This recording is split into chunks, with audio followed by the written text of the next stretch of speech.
The Miami Hurricanes have some of their top football recruiting targets on campus this weekend, including a possible flip candidate from an in-state rival.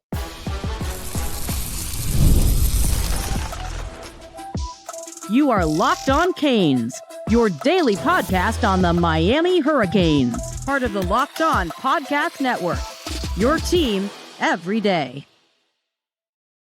I am Alex Dono, University of Miami alumnus, co-host of Locked On ACC and writer for Canes County at Rivals. Happy Sunday, and thank you so much to the everydayers for making Locked On Canes your first listen and your first watch today. We're available free wherever you get your podcasts. We're free on YouTube.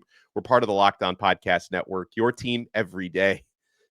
Basketball team finally won a game. We'll talk about that at the end of today's episode. It's been 84 years. Not quite, but been a long time since the Hoops team won a game, especially an ACC game. They got that done against Notre Dame. We'll talk about specifically Miami's defensive recruiting in football and why, turning around that defense is so important after last year. And of course, we got a new defensive coordinator and already a new defensive backs coach. And yeah, so this weekend, some of these prospects are still on campus right now as we're here with you on a Sunday. Hurricanes hosting their unofficial visits, junior day event. And some of those most important prospects who have been on campus this weekend, four-star running back Jay Lamar out of Colquitt County in Georgia, who's actually a younger cousin and former teammate of Nikar, Miami Hurricanes receiver, who also went to that same high school. Hurricanes have got four-star cornerback Jalen Seatbelt Waters on campus. We'll circle back to him in a second. He's a Florida Gators commit right now. Miami has also been hosting a top receiver, also an excellent basketball player out of Miami Northwestern, Calvin Russell. This guy feels like a must-get for this recruiting class. Four-star wide receiver Messiah Hampton out of New York, who's wanted by a lot of Big Ten schools. Three-star linebacker Tony Williams on campus. Now, I think there was an expectation to get receiver Jason Lopez on campus, but he's got or had an important basketball game over the weekend, according to Chris Stock at Inside the U, so he did not come as expected.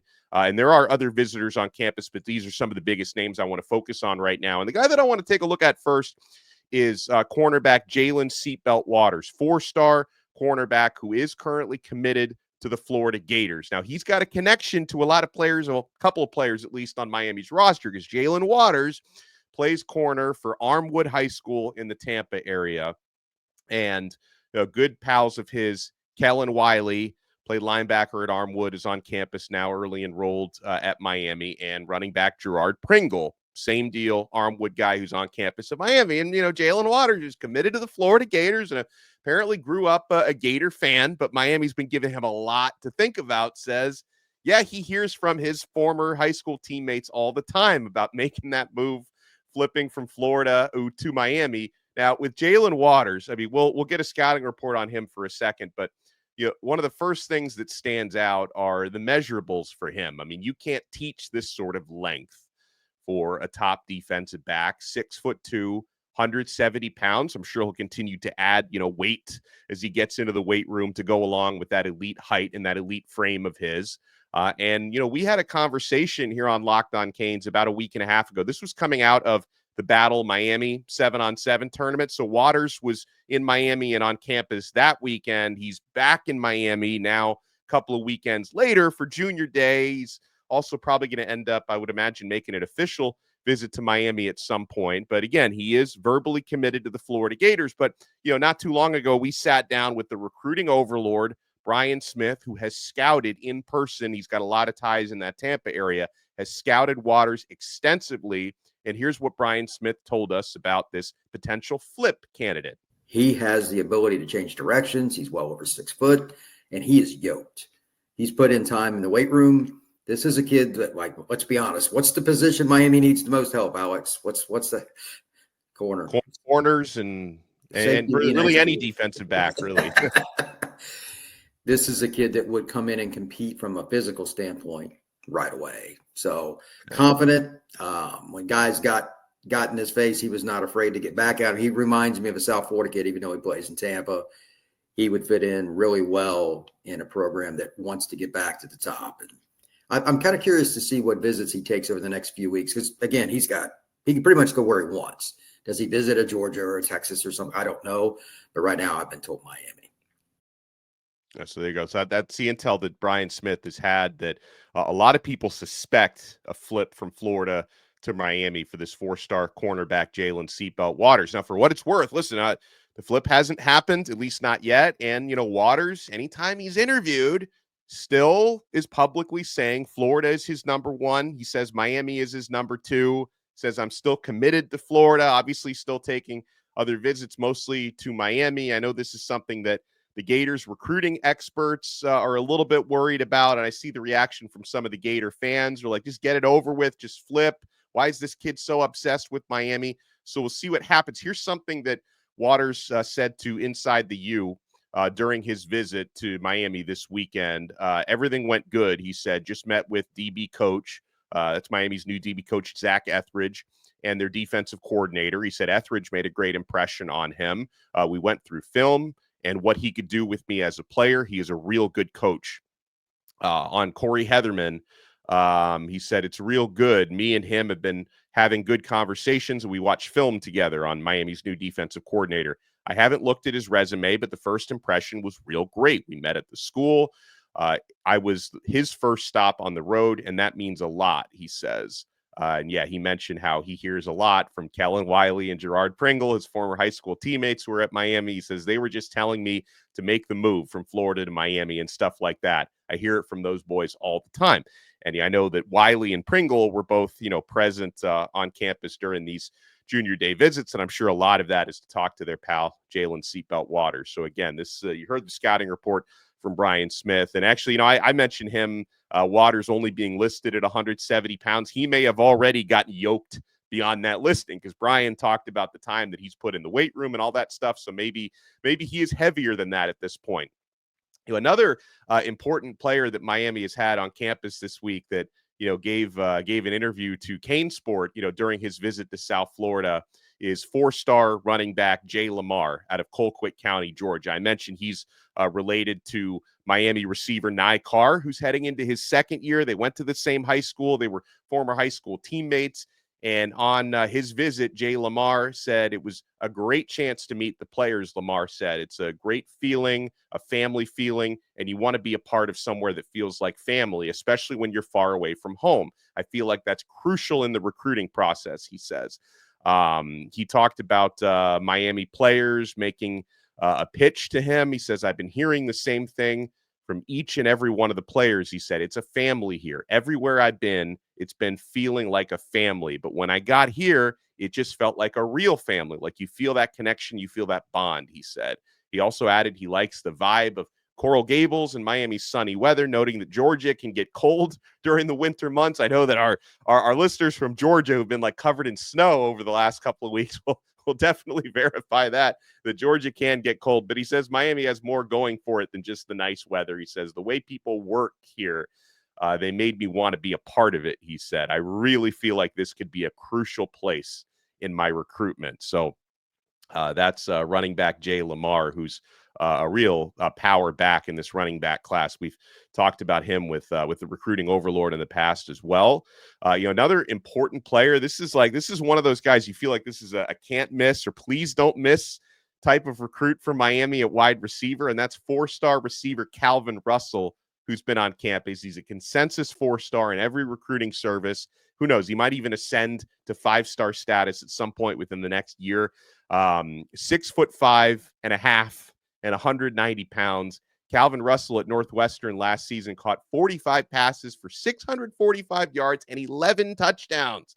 And of course, he's got interest from a lot of schools. Miami, who, for what it's worth, On3 Sports considers Miami to be the trending leader, but you can only put so much stock into those trends. It's kind of an interesting tool to look at there, but he's also got major interest from Florida State, Oregon, who recruits nationally, and Auburn, who's a powerhouse recruiter in the Southeast, and others. So Calvin Russell is the type of player, again, I mean, with that big body, big frame of his, 11 touchdowns scored this past year at Northwestern as a junior. He's still got his senior season to play. This is the type of player you want to make into a priority. Miami has also this weekend hosted 4-star wide receiver Messiah Hampton, who is 6 foot tall, 170 pounds, number one prospect out of New York State. He's got a lot of Big Ten interest, Ohio State, Penn State, Michigan, Rutgers, but also Miami and Syracuse. 3-star linebacker Tony Williams also visiting as well. He's from Jacksonville Reigns. I think he does have a 4-star on some services. I think Tony Williams a 3-star on 3, but I think he's got a 4-star on Rivals. I'm not sure about 24/7, but this is another player who has visited. And yeah, folks, I mean, we'll talk on the other side about why it's so important. And of course, some of the players we mentioned, the Calvin Russells and the Jay Lamars, are offensive players. And yeah, you want to keep churning out great offensive talent, especially when you know Mario Cristobal and Alex Mirabal are going to continue to put good offensive lines or great offensive lines on the field. But defense being so important, because guys, I look back at some of the numbers from last year, and it pains me. It pains me to know that the number one offense in the country, because that's what Miami had, the number one offense in the country, a quarterback who was about to be the number one overall draft pick, a lot of that was wasted because of the defense. You want to keep it locked right here, my friends. We're not done yet on this brand new episode of Locked On Canes. Oh, we're certainly not done with FanDuel. Super Bowl 59 is here. One game, two teams, endless possibilities. There's no better way to make every play more exciting than with FanDuel Sportsbook. Whether it's predicting the first touchdown, calling the MVP, probably Patrick Mahomes, or even betting on the coin toss, you could do that. FanDuel makes it easy to get in on the action. With live betting all game long, you can adjust your bets as the game unfolds and feel the thrill from kickoff to the final whistle. As I really like Saquon Barkley, anytime touchdown scorer. I like Travis Kelce, anytime touchdown scorer. I like Kansas City -1.5. Let's be real here. And yeah, I also love that live betting feature. It lets you stay involved no matter what happens on the field. And the FanDuel app is super easy to navigate. Plus, knowing that you can place a $5 bet and potentially win $200 in bonus bets for the Super Bowl, that's the icing on the cake. Download the app or head to FanDuel.com to get started. Just bet $5, and if you win, you'll score $200 in bonus bets. That's FanDuel.com. Bet with FanDuel, official partner of Super Bowl 59. Thank you for making Locked On Canes your first listen and your first watch today. Make sure for your next listen, you check out Locked On ACC. Kenton Gibbs from Locked On Wolfpack and I take you around the conference, all the big storylines. I know there's been ACC locking in, or the ESPN locking in the ACC's TV deal, Florida State, Miami, Clemson. We're all stuck together. All these great topics we've had. Locked On ACC, available free wherever you get your podcasts, and available free on YouTube. So something that good sign that we already hear, positive feedback from players about Corey Heatherman, Miami's new defensive coordinator. You heard some of those quotes from Jalen Waters, the seatbelt man, and others. I love what Heatherman was able to accomplish in 1 year at Minnesota, where he turned, Minnesota's 69th rated total defense and got them into the top 10 in pretty much every category. Can he make a quick transformation like that for Miami? We've talked about why we like the Zach Ethridge hire, who's the new defensive backs coach. Miami still may bring in another DBs coach to focus on the safeties while Ethridge focuses on the cornerbacks. But Etheridge's DBs in his previous stops, a stint at Houston, a stint at Auburn, and another stint at Houston prior to that, they've always performed well, especially, Jeremiah Wilson, who was one of the top corners in the country, helped get to that status under Etheridge's tutelage this past year. So, we like what he's bringing to the table. I like the fact that Ethridge, within minutes of getting officially hired by Miami, was out on the recruiting trail. I mean, there was a point last week where we weren't sure, is Etheridge official yet? Has he cleared out his desk at Houston and come to Miami? And then we see photos of him not only out on the recruiting trail, but recruiting Alabama verbal commits that he's, trying to flip from Miami. Zion Gibson out of Gadsden County, Gadsden, Alabama. He's out there trying to flip this guy. So he's not wasting any time on the recruiting trail. And, again, folks, I know obviously we've got a lot of good and a lot of bad memories and impressions from this 2024 Miami Hurricanes football season that just passed. I mean, you can only complain so much about 10 wins, because that's something Miami and most teams around the country do not accomplish very often. A 10-3 season, it's not a terrible season. However, when you start the season 9-0, you've got everything in front of you. You control your destiny. You lose 3 out of your final 4 games. That's always going to leave a bad taste in your mouth. The fact that Miami's defense, we'll talk about the numbers, underperformed is going to leave a bad taste in your mouth. But again, it wasn't all bad. I mean, we got to watch Cam Ward put on one of the most electrifying quarterbacking seasons I've seen. And I've been watching college football, Miami football for a really, really long time. So, yeah, but again, we've got to fix that defense. And, looking through some of these numbers, why you see Miami, first of all, they've already brought in 5 defensive backs through the transfer portal.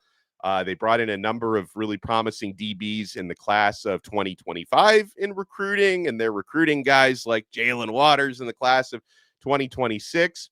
So you look back at last season, Miami ranks 70th nationally in scoring defense. That's bottom half of the country, surrendering a little over 25 points per game. Now, that 25 points per game average included a shutout against Ball State, for example, FAMU, other easier games you had on the schedule, only giving up 17 points to Florida, 14 points to Florida State. Florida State had a really awful year last year. So that helped out your average a little bit. You still rated 70th nationally out of 133 teams. Not good enough.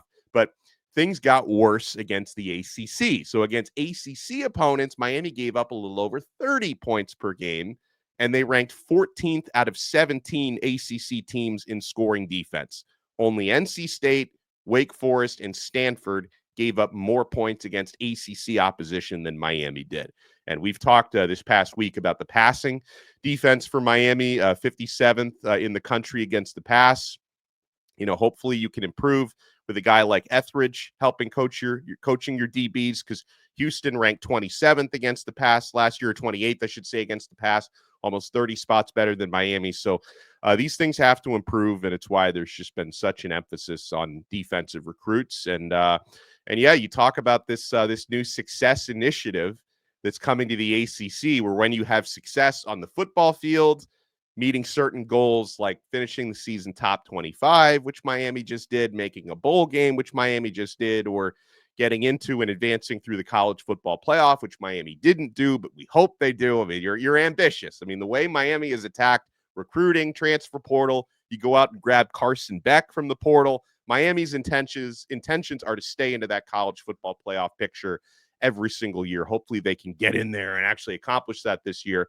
But you want your basketball team to improve. And, we don't have a lot to hang our hats on right now, but Miami got a dub against the Notre Dame Fighting Irish, 63-57. Miami finally gets a long-awaited basketball dub. And, the Hurricanes had to keep Notre Dame scoreless for the final 3:21 of the game. Miami scored the final 6 points of that basketball game. Matthew Cleveland scored 21. So Miami had to come from behind. Notre Dame led by as many as 13 points in the game. So I love the heart. I love the character. And, man, this team, you look at how they haven't won in how long. So 23 straight losses. This is not overall, but 23 straight losses to power conference opponents. 20 consecutive losses in the ACC. These all date back to last year. And 10 straight losses overall this year. Miami was on a 10-game losing skid before they got that 63-57 win last night at the Watsco Center against Notre Dame. And that was also the first Miami victory since Bill Courtney took over as interim coach for Jim Larrañaga. So I know for Mr. Courtney, this is a mammoth weight being lifted off your shoulders. And obviously, one win, it's moral thing. This is not going to help you too much getting into the NCAA tournament or anything like that. That ship has sailed for us, but we got to lay the foundations. I know the coaching search for basketball is going to be super important to, because Jim Larrañaga, the guy that you're replacing, I know that unfortunately the circumstances around his exit left a lot of people unsatisfied, but you can't argue with the resume. Getting Miami to the Final Four, multiple Elite Eights, multiple Sweet 16s. No one has ever made Miami basketball as relevant as Coach L did. You've got to find the next person to guide the program and hopefully bring Miami back to prominence. Because, again, you're entering an era now in the ACC where they're they're tinkering with uneven revenue splits, right? If you have a bigger brand and better TV ratings, which Miami has over most of the teams in the conference, you can get more revenue because of that. And if you have more success, specifically on the football field and on the basketball court, the revenue sports, you can generate more revenue within an ACC that, as we know, is at a big time financial gap compared to the Big Ten and the SEC. So congratulations to the Miami Hoops team. That was a long time coming, and it's been tough, man. It's been really, people have asked me why I don't talk more basketball this season on Locked On Canes. You know, quite frankly, it's hard. Like, it's hard when there's so much football stuff going on off season wise, and they're losing 10 straight games out there. But I am really happy that the Canes were able to rally last night, score the final 6 points in the game, and yeah, beating Notre Dame is a little bit extra sweet. All right, so.